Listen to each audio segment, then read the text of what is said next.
নমস্কার, কেমন আছেন সকলে? চলে এসেছি পিকু উইথ পুটুর আরও একটি নতুন ব্লগ নিয়ে।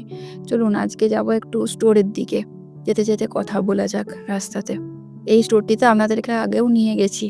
এখন যাচ্ছি পুটুর কিছু জিনিসপত্র, দরকারি জিনিসপত্র কিনতে। পুটু আছে আমার সাথে, যাচ্ছে টুকটুক, টুকটুক করে হেঁটে, হেঁটে যাচ্ছে আমার সাথেই এখন। যেতে, যেতে হঠাৎ একটা জিনিস চোখে পড়ল। আপনাদেরকে দেখাই। এদিকে সচরাচর ফুলের চাষ দেখতে পাওয়া যায় না। কিন্তু এখানে দেখছি, এই মাঠটাতে দেখছি কেউ ফুলের চাষ করেছে। গাঁদা ফুলের চাষ করেছে। কত সুন্দর গাঁদা ফুলগুলো চাষ করেছে দেখুন। চলুন আমরা চলে এসেছি। ওই দিকটা গেলেই স্টোরটা পড়বে। স্টোরের ভেতরে গিয়ে আপনাদের সঙ্গে কথা বলছি। স্টোরের মধ্যে চলে এসেছি। পুটু সোজা দৌড় দিয়েছে চকলেটের কাউন্টারের দিকে। এই স্টোরের মধ্যে আসলেই পুটু প্রথমেই আগে যাবে চকলেটের কাউন্টারের দিকে, দেন যাবে হচ্ছে বিস্কিট ফিস্কিট যা রাখা আছে ওখানের দিকে। ওর এইটাই প্রথমে এই স্টোরে এসে কাজ।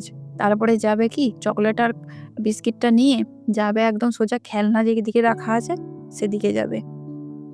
আর ওখান থেকে ওকে নিয়ে আসাটা একদম অসাধ্যকর ব্যাপার।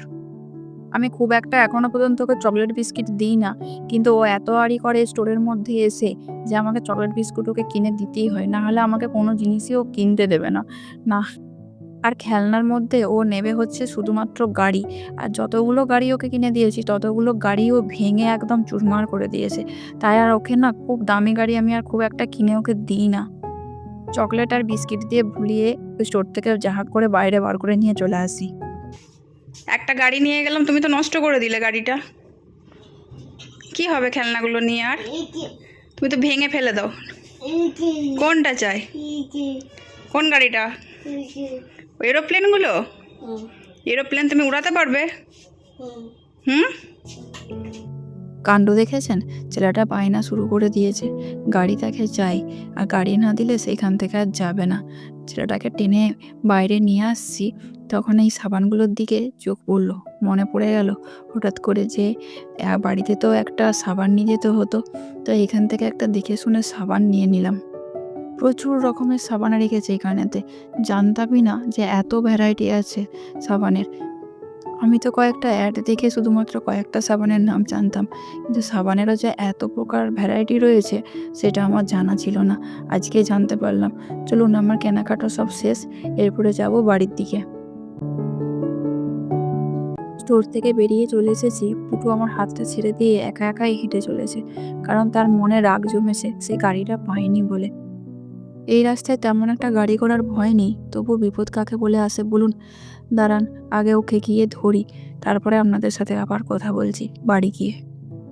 এখন বিকেলবেলা পুটুকে নিয়ে যাচ্ছে একটু পার্কের দিকে। খুব বায়না করছিল বাড়িতে আজকে, তাই নিয়ে যাচ্ছে একটু পার্কের দিকে। ওখানে অনেক বাচ্চারা আছে, তো ওদের সাথে খেললে ওর মনটাও একটু ভালো লাগবে। তাই চল নিয়ে যাই তোকে একটু পার্কের দিকে, ঘুরে আসি চল। আজ বেশিক্ষণ পার্কে থাকিনি, বাড়ি চলে এসেছি। এরপরে পুটু দেখছে দেখুন কার্টুন। টিভিতে কার্টুন, দিন রাত ওর কার্টুনই চলে। বললেও শুনবে না, কার্টুন ওকে দেখতেই হবে। শীতকালে দিনগুলো বড় অদ্ভুত হয়, তাই না? যত তাড়াতাড়ি বিকেলটা শুরু হয় খুব তাড়াতাড়ি বিকেলটা শেষ হয়ে যায়। এরপরে বিকেলবেলা হলেই সন্ধ্যাবেলা তো হিম পড়তে থাকে। বাচ্চাকে তখন আর বাইরে বেশিক্ষণ রাখা যায় না, কারণ হিম পড়লে বাচ্চাদের ঠান্ডা লাগবেই লাগবে। পুটুরও এই সমস্যাটা খুব আছে, পুটুর একটুতেই ঠান্ডা লেগে যায়। কি জানি ছেলেটা কত তাড়াতাড়ি বড় হবে আর তাড়াতাড়ি ওর এই ঠান্ডা লাগার সমস্যাটা দূর হবে। আজ সকাল থেকেই এই জিনিসটা বানাবো বলে ঠিক করেছিলাম, কারণ এই জিনিসটা আমি অনেকের কাছে শুনেছি, দেখেছি, কোনোদিনও বানাইনি নিজে। আজ ঠিকই করে নিয়েছিলাম সকাল থেকে যে আজ আমি এটা বানাবোই পুটুর খাবার জন্য। তাই ভেবেছি যে সকাল থেকে যখন বানাবো বলে ঠিকই করেছি, তাহলে আপনাদের সাথেও একটু শেয়ার করি এই জিনিসটা। শুনেছি খুব ভালো খেতে হয় এই ড্রাই ফ্রুটসের লাড্ডুটা। আপনারা কে কে বানিয়েছেন এই জিনিসটা আমাকে কিন্তু জানাবেন অবশ্যই। আমি কিন্তু কোনোদিন বানাইনি, এই প্রথম বানাচ্ছি। তো কেমন করে বানাতে হয়, আপনারা কিভাবে বানান আমাকে কিন্তু জানাবেন অবশ্যই। ঠান্ডাটা খুব পড়েছে, তাই না? আমি থাকি বাঁকুড়ার এদিকে, এদিকে তো খুব ভালোই ঠান্ডা পড়েছে। আকাশ মেঘলাও আছে, মনে হয় আরও বেশি পড়বে ঠান্ডাটা এই বছর। আপনাদের এলাকায় কেমন ঠান্ডা পড়েছে আমায় কিন্তু অবশ্যই জানাবেন আপনারা। আমি ড্রাই ফ্রুটসগুলোর মধ্যে নিয়েছি কাজু, কিশমিশ, কাঠবাদাম, আখরোট আর মাখানা। এই কাজু, কিশমিশ আর কাঠবাদামটাকে আমি ২ দিন ৩ দিন আগে মোটামুটি একটু ধুয়ে রোদের মধ্যে ভালো করে শুকিয়ে নিয়েছি। তারপরে এগুলোকে কেটে নিয়েছি, ছোট ছোট করে কেটে নিয়েছি। আর আখরোট আর মাখানার মধ্যে মাখানাটাকে আমি কড়াইয়ের মধ্যে একটুখানি ভালো করে শুকনো খোলার মধ্যে নেড়ে নিয়ে তারপরে ওটাকে গ্রাইন্ডার মেশিনেতে গুঁড়িয়ে নিয়েছি। আর তারপরে কড়াইয়ের মধ্যে একটুখানি ঘি কিংবা আপনার মাখন যে কোনো একটা, আমার কাছে ঘি ছিল না বলে আমি মাখনটাই দিয়েছি। মাখানাটাকে আর কাজু, কিশমিশ সব ড্রাই ফ্রুটসগুলো যেগুলো রয়েছে সেগুলোকে দিয়ে ঘি কিংবা মাখনের মধ্যে আপনি নেড়ে নেবেন ভালো করে। তারপরে একটু যদি খেজুর থাকে কিংবা খেজুর তো আগে দুধে ভিজিয়ে রেখে দেবেন। ভিজিয়ে রেখে দেওয়ার পরে ওটাকে গ্রাইন্ডার মেশিনে পেস্ট করে নেবেন। তারপরে মিষ্টি-ফিষ্টি আমি এখানে ইউজ করিনি সেরকমভাবে। কারণ কিশমিশ এবং কাজুটা যেহেতু রয়েছে সেহেতু ওর মধ্যে একটা মিষ্টতা চলে আসে। আর আলাদা করে খুব মিষ্টি দেওয়ার খুব একটা প্রয়োজন পড়ে না। তবে যারা বেশি মিষ্টি খায় তারা অবশ্যই চিনি কিংবা গুড় দিতেই বা চিনিটা না হলেও আমি বলব চিনিটা অ্যাভয়েড করাই ভালো।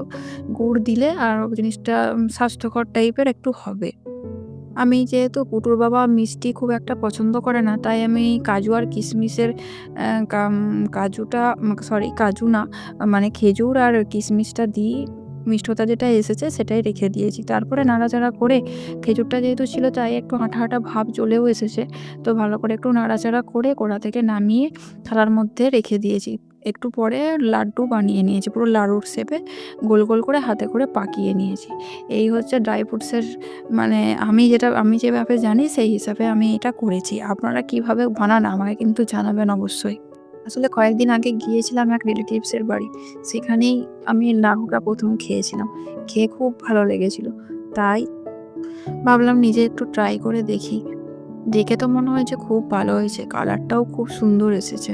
পুটুর জন্যও তৈরি করে রেখেছি জানেন? তবে নাড়ু করে রাখিনি। কারণ ও একটা খুব বেশি চেবাতে পারে না তো। তাই শুধুমাত্র কিশমিশটাকে বাদ দিয়ে কাঠবাদাম, আখরোট, মাখানা এগুলোকে সব ড্রাই রোস্ট করে আর ওর জন্য পাউডার করে রেখে দিয়েছি। ওর সাথে ওকে একটু সুজির সাথে কিংবা মুড়ির সাথে একটু করে পাউডার আমি দিয়ে ওকে খাওয়াই। এই নাড়ুটা যারা ডায়েট করছেন তাদের জন্য তো খুবই ভালো, খুবই উপকারী। তবে গুড় কিংবা চিনিটা বাদ দিলেই হয়। কারণ হচ্ছে যেহেতু খেজুরটা রয়েছে তাই মিষ্টিটা থাকছে ওখানেতে, খেতেও কোনো খুব একটা প্রবলেম হবে না। তো গুড় আর চিনিটা বাদ দিলেই বেশ ডায়েট প্ল্যানে ভালোই ইউজ করা যেতে পারে এই নাড়ুটা। তবে কড়াই থেকে নামিয়েছি আর নাড়ুও পাকাচ্ছি। নিজেই একবার টেস্ট করে দেখি দাঁড়ান কেমন হয়েছে। হুম, মন্দ হয়নি কিন্তু খেতে। আপনারাও কিন্তু একবার ট্রাই করে দেখতে পারেন নাড়ুটা বানিয়ে। আজ এই নাড়ু দিয়ে তাহলে ব্লগটাই শেষ করছি। দেখা হবে পরের একটি আবার নতুন ব্লগে। যদি ভিডিওটিকে ভালো লাগে তাহলে অবশ্যই লাইক করবেন, শেয়ার করবেন, কমেন্ট করবেন আর চ্যানেলটিকে অবশ্যই সাবস্ক্রাইব করবেন। দেখা হবে তাহলে আবার একটি নতুন ভিডিওতে। সুস্থ থাকবেন, ভালো থাকবেন।